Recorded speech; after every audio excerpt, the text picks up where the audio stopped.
Aujourd'hui, on va parler d'Ophénia, cette tiktokeuse qui a fait énormément réagir sur les réseaux sociaux et expliquer toute son histoire qui l'a amenée à être une des tiktokeuses les plus détestées de la plateforme. Avant de commencer cette vidéo, ça m'a demandé énormément de travail et de préparation, donc n'hésitez pas à vous abonner, à mettre un like et à mettre un commentaire pour me soutenir. Et sans plus attendre, on va parler de cette fameuse tiktokeuse Ophénia. Ophénia, à ses débuts sur TikTok, faisait comme la majorité des gens sur la plateforme, c'est suivre des trends et faire des danses. Avec le temps et les années, elle a commencé à prendre en notoriété, ça a commencé à plaire à beaucoup de personnes. Elle a commencé à diversifier son contenu, surtout en s'appelant la Cupidon des réseaux. Donc à ce moment-là, elle faisait pas mal de live où c'était avec sa communauté pour essayer de trouver des crushs, essayer de parler d'amour et encore beaucoup de choses qu'elle faisait sur sa chaîne. Elle a commencé dès cette époque à avoir une vraie liaison avec sa communauté et ils étaient tellement intéressés par sa vie qu'ils demandaient qu'elle fasse tout le temps des storytime de ce qui se passe dans sa vie. Et cette fameuse communauté, pour qu'elle s'identifie encore plus à Ophénia, elle a décidé de les nommer les BGéniens. BG de belle gosse beau gosse et Nia parce que ça veut dire chat en japonais. Mais on va pas s'étaler par rapport à sa communauté dès le début, je vous réserve quelques surprises en fin de vidéo. Ces anecdotes de drague, ce qui se passait avec son voisin, est-ce qu'elle allait finir en couple avec ou pas. Au final, ce qui se passait sur son compte, c'était surtout des danses, des trends, des storytime et des lives qui parlaient de crush, Cupidon, etc.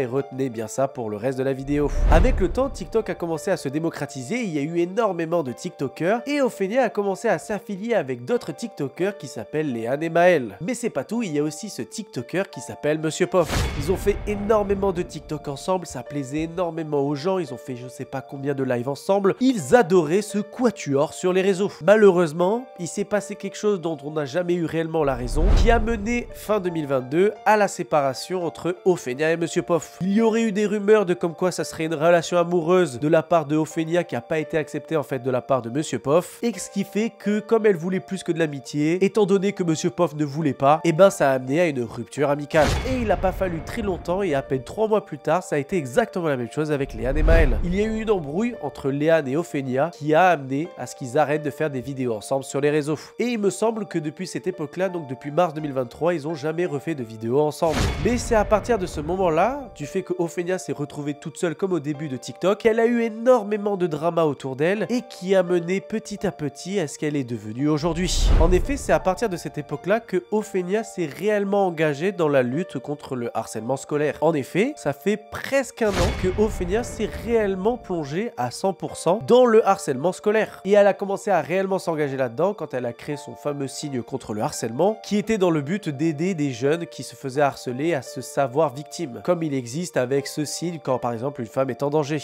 Et comme je vous l'ai dit, c'est à partir de ce moment-là qu'elle a commencé à faire tout son contenu autour du harcèlement scolaire. Et c'est là que malheureusement il y a eu des premiers dramas qui ont commencé à naître. En effet, elle a commencé à faire des lives où tout simplement elle demandait à sa communauté de monter en live pour expliquer le harcèlement scolaire qu'ils subissaient. Sauf que le problème, c'est que quand on parle de sujets aussi sensibles, eh ben il faut protéger un minimum les victimes qui viendraient s'exprimer sur le live. Et malheureusement sur TikTok, c'est très compliqué d'anonymiser les personnes qui viendraient sur le live. Donc ce qui fait que malheureusement, il y avait des jeunes qui venaient s'exprimer et qui parlaient de leur harcèlement scolaire devant des 2000, 3000, 4000 personnes sans être entre guillemets protégées anonymement. Mais ce qui avait aussi fait réagir beaucoup à ce moment-là, c'est qu'Ophénia avait laissé sous-entendre comme quoi elle avait un diplôme dans tout ce qui est psychologie pour aider les jeunes, etc. Et sauf que sa communauté l'a vraiment interprété en se disant elle a un diplôme de psychologue, elle a des certifications, elle est capable de nous aider, etc. Alors que ça a été prouvé sur les réseaux sociaux de comme quoi elle a abandonné son master et même si elle est titulaire d'une licence 3 en psychologie, elle n'est pas psychologue. Ça c'est certifié, c'est acté. Tu ne peux pas être considéré comme psychologue si tu n'as pas obtenu le master 2 en neuropsychologie ou en psychologie de toute manière. Je peux vous le dire parce que ma compagne est neuropsychologue, donc je sais comment ça marche. Et donc ça a commencé à créer un premier flou parce que les gens étaient un peu choqués de se dire que Ophénia prenait la responsabilité d'une psychologue, qui est quand même une lourde tâche, et en plus sur des jeunes, et ça a commencé à faire réagir en se disant que ces lives étaient peut-être un petit peu malsains. Mais si ce n'était que ça, malheureusement ça n'a été que le réel début des problèmes pour Ophénia. En effet, en novembre 2023, il y a eu un drama autour d'une tiktokeuse qui s'appelle Libellule. En effet, il y a eu un témoignage qui est sorti sur les réseaux sociaux qui l'a accusée d'être vachement aigrie, d'être mauvaise, et il y a même une autre qui a carrément expliqué comme quoi elle aurait subi un VIEL de sa part. Oui, là c'est des accusations, on rigole pas du tout avec ça. Et donc forcément, ça a fait beaucoup parler sur les réseaux sociaux, et Ophénia, qui est amie avec Libellule, a décidé de prendre sa défense sur les réseaux sociaux. Alors que d'habitude, la mentalité des réseaux, c'est de défendre la potentielle victime, et pas la potentielle accusée.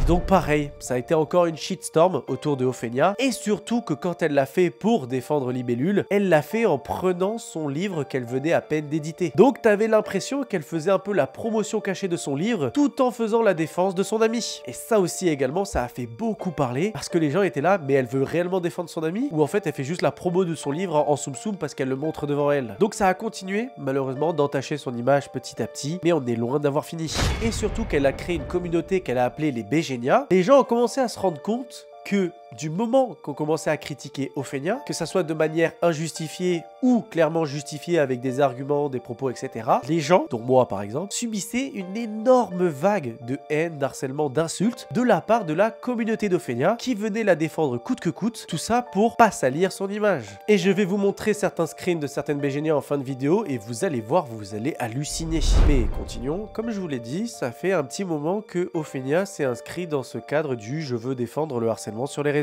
Mais pourtant, il y a un TikTok qu'elle a sorti qui incitait entre guillemets ses abonnés à aller harceler et insulter les personnes qui seraient des haters de Ophénia. En effet, sur ce TikTok, ça a été interprété comme « si vous êtes des haters, il y a ma commu qui va vous tomber dessus ». Mais pourtant, c'est un signe de harcèlement et ça a été énormément reproché à Ophénia en disant bah c'est bien beau, tu le défends pour le harcèlement scolaire, mais là tu le banalises sur les réseaux. Mais là, ces petits dramas, ces petites sauces, c'était pas quelque chose qui avait réellement impacté son contenu. Elle faisait toujours des milliers de vues, voire des centaines de milliers de vues, voire des millions de vues. Elle n'avait pas été vraiment impactée par tous les dramas qu'elle avait eu. Et là, il y a eu le drama de trop, celui qui a tout fait basculer et qui fait que, par exemple, à l'heure actuelle, elle a du mal à dépasser les 50 000 vues sur son compte, alors qu'à une époque, elle faisait des millions de vues par TikTok.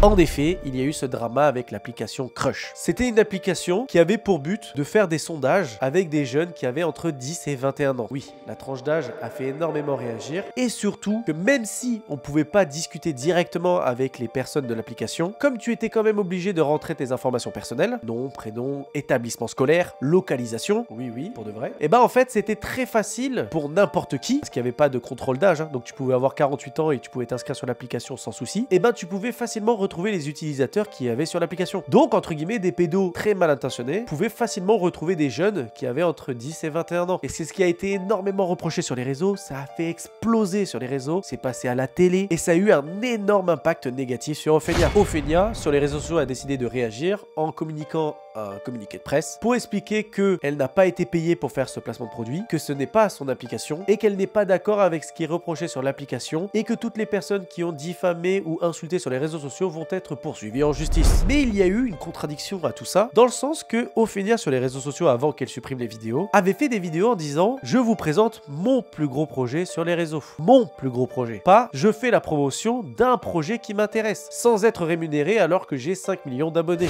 Et surtout, comme je vous l'ai dit au début de la vidéo, qu'est-ce que faisait Ophénia sur les réseaux? Des lives Cupidon, des lives Crush, l'application s'appelle Crush, ce qui fait que dans une mentalité générale, énormément de personnes se sont dit qu'elle a juste essayé de se dédouaner de cette affaire et qu'elle a jeté en fait la responsabilité sur le développeur de l'application, celui qui était avec elle pendant le live, dans le but de se dédouaner et de prendre le moins de risques pour sa carrière d'influenceuse. Et c'est ce qui est resté un peu sur les réseaux sociaux, un doute entre est-ce que c'est réellement son application, est-ce que ça l'est pas, on ne saura jamais malheureusement, mais majoritairement les gens pensent que c'était son application. Et là, ça a été vraiment très problématique, parce que étant donné que Ophénia a une communauté très jeune, qu'elle défend majoritairement le harcèlement sur les réseaux, et le fait qu'elle a fait la promotion de cette application de manière en plus illégale parce qu'elle avait même pas mentionné sur son live, et ben là, elle s'est pris un déferlement sur les réseaux qui a amené à ce qu'elle perde déjà énormément d'abonnés sur son compte, dans le sens que Ophénia n'a pas pris d'abonnés depuis ce drama, donc on est en avril 2024, depuis novembre 2024, elle perd constamment des abonnés, ce qui montre que pour n'importe quel influenceur, il y a un problème. Si tu prends plus d'abonnés sur les réseaux, c'est qu'il y a eu un problème assez important pour que les gens arrêtent de s'abonner à toi et s'intéressent à ta vie. Surtout dans le cas d'Ophénia, comme je vous l'ai dit, qui partage surtout son quotidien, des storytime, des lives Cupidon, des lives harcèlement, tout est centré sur son image et pas sur un type de contenu. Et étant donné qu'elle avait maintenant cette image de la meuf des réseaux qui a fait la promotion d'une application problématique pour pédos, et ben malheureusement, ça a été que le commencement pour son downfall. Et le pire, c'est que c'est allé plus loin que ça. Il y a une compétition qui se passe tous les ans sur TikTok qui s'appelle les TikTok Awards. C'est pour récompenser récompenser les meilleures découvertes, les meilleurs TikTokers, etc. Et Ophénia avait été sélectionnée pour l'édition de 2023. Et alors qu'elle aurait dû être dans les favorites, au vu de comment sa communauté la soutient, au vu des stats qu'elle faisait sur les réseaux avant d'avoir le drama crush, elle avait normalement toutes les chances de gagner. Et alors qu'elle a fait énormément de vidéos sur son compte à ce propos, le jour de la cérémonie, elle n'y était pas. Elle a été malheureusement désinvitée à cause de ce qui se passait sur les réseaux. Et c'est même la TikTokeuse Elodie Costa qui était présente lors de l'événement qui expliquait comme quoi elle a été désinvitée à cause de ce qui se passait sur internet. Donc comme vous le voyez, on commence à voir quelques boycotts de la part d'Ophénia qui commençaient à apparaître, mais on aurait pu penser que ça allait se tasser avec le temps, que les gens allaient oublier et qu'elle allait pouvoir reprendre sa carrière de manière normale. Mais malheureusement, il s'est encore passé des choses qui fait que ça va être très compliqué pour elle de s'en relever et je pense qu'elle va prendre énormément de temps à le faire s'il se passe pas d'autres dramas entre temps. En effet, encore un TikTok où en fait elle rigole par rapport aux filles moches. Sauf que ça n'a pas du tout été pris au second degré et tout le monde l'a pris en mode full premier degré. Et donc pareil, encore une énorme vague. Ophénia, application pour pédos, dénigre les femmes qui sont en manque de confiance en soi, prend la défense d'une TikTokeuse libellule qui est quand même accusée de VIOL. Là, ça commençait à faire beaucoup, mais beaucoup trop pour les réseaux. À un tel point qu'elle était en train de préparer en secret le fait qu'elle allait passer dans The Voice. Quand même, TF1, grosse émission de télé. Et ben même ça, elle a été boycottée et supprimée du montage. Ça veut dire qu'elle était passée dans les auditions à l'aveugle. Et sauf que pareil, il y a tellement eu un gros drama autour de ça que TF1 l'a retirée du montage. C'est fort quand même. Ça prouve que les médias télévisés commencent à la boycotter. Elle est boycottée de manière générale sur les réseaux sociaux. Et même sur Twitch et le groupe France TV, elle se fait également boycotter. En effet, il y avait une annonce qui est sortie pour un jeu qui s'appelle Au jeu streamer, avec des créateurs de contenu, TikTok, Twitch, YouTube, etc. Et Ophénia faisait partie des candidats. Et encore, ça a tellement explosé sur Twitter que même France Télé a supprimé le post. Ils n'ont pas parlé de l'événement pendant 2 semaines, 3 semaines. Et ils sont revenus en postant un nouveau teaser. Et à l'intérieur de celui-ci, Ophénia et Thibaut InShape avaient été retirés. Là, ça commence à plus blaguer. Mais quand je vous dis que c'est allé encore plus loin, dans le sens que même l'État s'y est mis, je vous en parle dès maintenant. En effet, il y a un député, Antoine Delaporte, qui a travaillé sur la loi pour les influenceurs, les placements de produits, etc. Il s'occupe également de tout ce qui est dérives sectaires en France. Et dans un discours à l'Assemblée, qui était là pour parler des dérives sectaires en France, il a cité Ophénia. Et surtout qu'il a expliqué comme quoi une enquête de la Miviludes est en train d'être passée sur Ophénia. Sur tout ce qui est en rapport avec les dérives sectaires. Donc je sais pas si vous vous rendez compte, on parle d'une TikTokeuse qui à la base faisait des trends, des danses, qui se retrouve à la fin à subir une enquête de la Miviludes pour dérives sectaires. C'est quand même très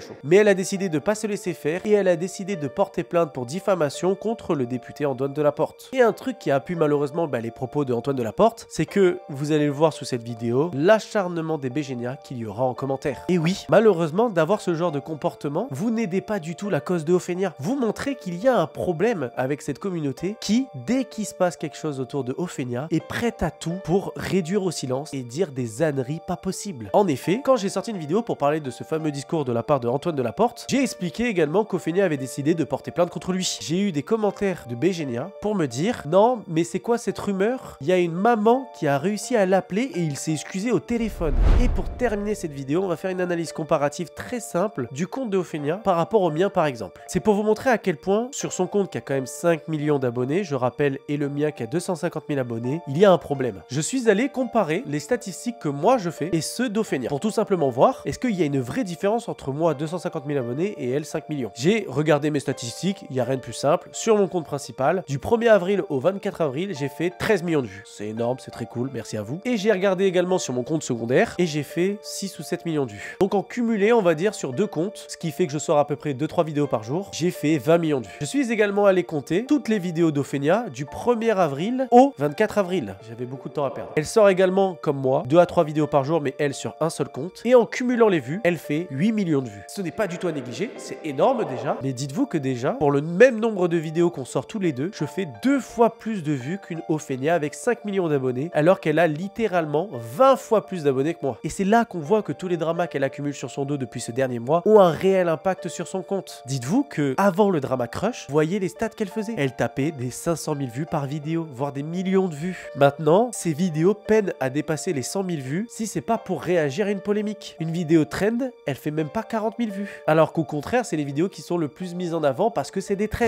Donc voilà, maintenant vous avez la conclusion complète de tout ce qui s'est passé sur les réseaux par rapport à Ophénia qui a amené que la majorité des gens la détestent. Évidemment, je rappelle, pas de harcèlement et de la haine. Le but de cette vidéo, c'était un peu de contextualiser tout ce qui s'est passé sur Ophénia sur cette dernière année. Donc si vous êtes resté jusqu'ici et que vous avez regardé la vidéo jusqu'à la fin, n'hésitez pas à écrire Keonia dans les commentaires. Je likerai tous les commentaires des gens qui le mettent. N'hésitez pas à mettre un commentaire, à vous abonner, à liker et à partager cette vidéo. Je vous remercie, c'était Keoni. Ciao!